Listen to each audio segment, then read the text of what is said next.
लोग तो ये समझते हैं बीवी खेलने का नाम है, बीवी सिर्फ और सिर्फ मजे लेने का नाम है, एक मशीन का नाम है, अपने घरों के काम काज कराने वाली बांदियों का नाम है। ऐसा नहीं है, बल्कि तुम्हारा और उसका जिस्म जब मिलता है तो यूं समझ लो अब जिस्म दो होंगे लेकिन जान एक हो जाती है। और वही हकीकी जिंदगी है।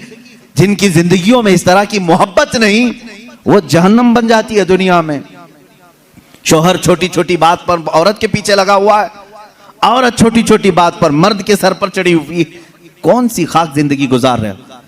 रसूल पाक सल्लल्लाहु तआला अलैहि वसल्लम ने आसमानों की खबर दी, हजरत खदीजा ने कबूल कर ली।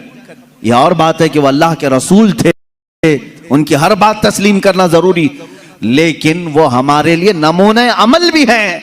अल्लाह ने कुरान में हमारे लिए फरमाया, तुम्हारे लिए रसूल की जिंदगी सबसे बेहतरीन नमूना है, आइडियल है। औरतों को चाहिए कि वो माँ खदीजा के अखलाक को सीखें, अपने शौहर के साथ कहां कहां खड़ा होना चाहिए। और मर्दों को ये चाहिए कि अपनी बीवियों की मुआसात, उनकी गम के मुतालिक उनके हालात की खबरगिरी कैसे किया जाए। जब बीमार हो जाए औरत तो तुम्हारे ऊपर यह फर्ज है मेरे अजीज कि उसकी तीमारदारी करो। आज कितनी बुरी रस्म है, कितना बुरा रिवाज। जैसे औरत बीमार हो जाए उसे भगा दिया जाए, जाओ अम्मा के पास, मायके में चली जाओ, जब ठीक ठाक होना तो आ जाना। तुमने उससे जो कबिलतू कहा था, निकाह में कबूल किया था, क्या सिर्फ अच्छी अच्छी चीजें कबूल किया था? यही हाल अगर तुम्हारे साथ हो जाए, निकाह कर लिया, 4 महीने के बाद तुम्हारा पैर सड़ गया, क्या करेगा, क्या करोगे? मेरे अजीजों, जिंदगी में दोनों किस्म के मामलात मैंने देखे। बाज वो औरतें हैं जो अपने मर्दों की माजूरी के जमाने में भी उनके साथ लगी रही और वो जन्नती औरतें हैं।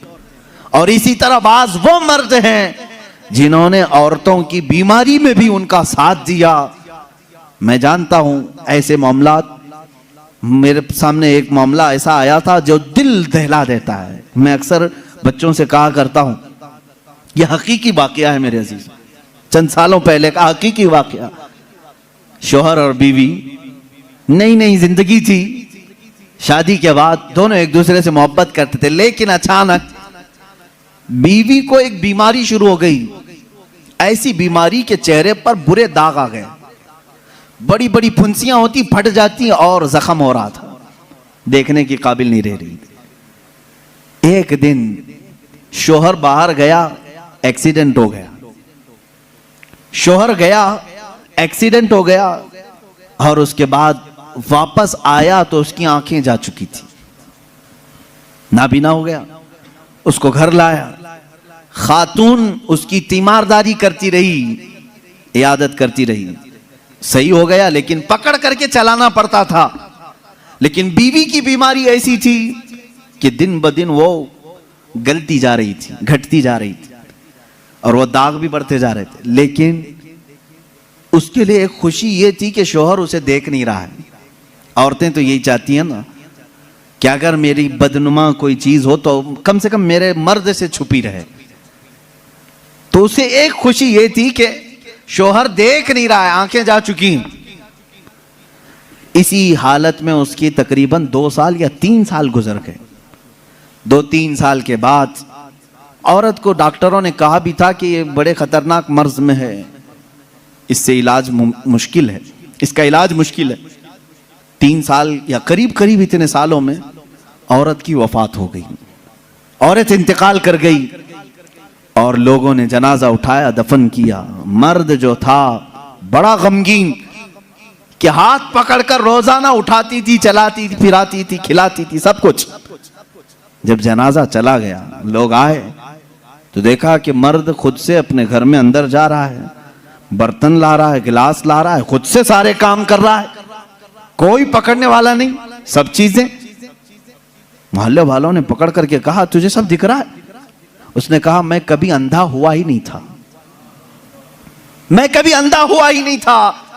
3 साल से तो सिर्फ मैंने अंधा होने का एक बहाना तलाश कर लिया था, सिर्फ इसलिए कि मेरी बीवी ये सोच रही थी कि मेरे चेहरे पर बदनुमा दाग है, मेरा शौहर मुझे कहीं छोड़ ना दे।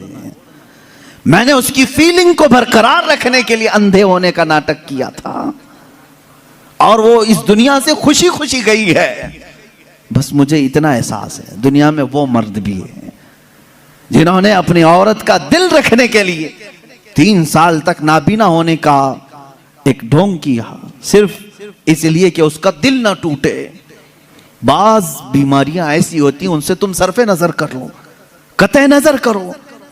और अगर तुमने सिर्फ खूबसूरती देख करके शादी की तो तुमने किसी नफ्स या किसी जान से नहीं निकाह किया, तुम तो सिर्फ और सिर्फ हुस्न से शादी की। या हुस्न 4 दिन 5 दिन के बाद खत्म होगा, तुम्हारे तबीयत की और बहलाने की चीजें खत्म हो जाएंगी, तो फिर नाचाकी ना इत्तेफाकी बढ़ जाएगी। मोहब्बत जिस्म से नहीं रूह से होती है। मोहब्बत उसके चेहरे के सपाट होने से नहीं, उसके अखलाक व किरदार से होती है। बहुत सारी औरतें वो हैं जिनकी आदत से तुम मोहब्बत करो, उनके अखलाक से मोहब्बत करो, उनके किरदार से मोहब्बत करो, फिर देखना उनका कालापन कभी तुम्हें एहसास भी नहीं दिलाएगा, कभी उनका भोंडापन भी तुम्हें एहसास नहीं दिलाएगा, अगर अखलाक की खूबसूरती उसके अंदर हो।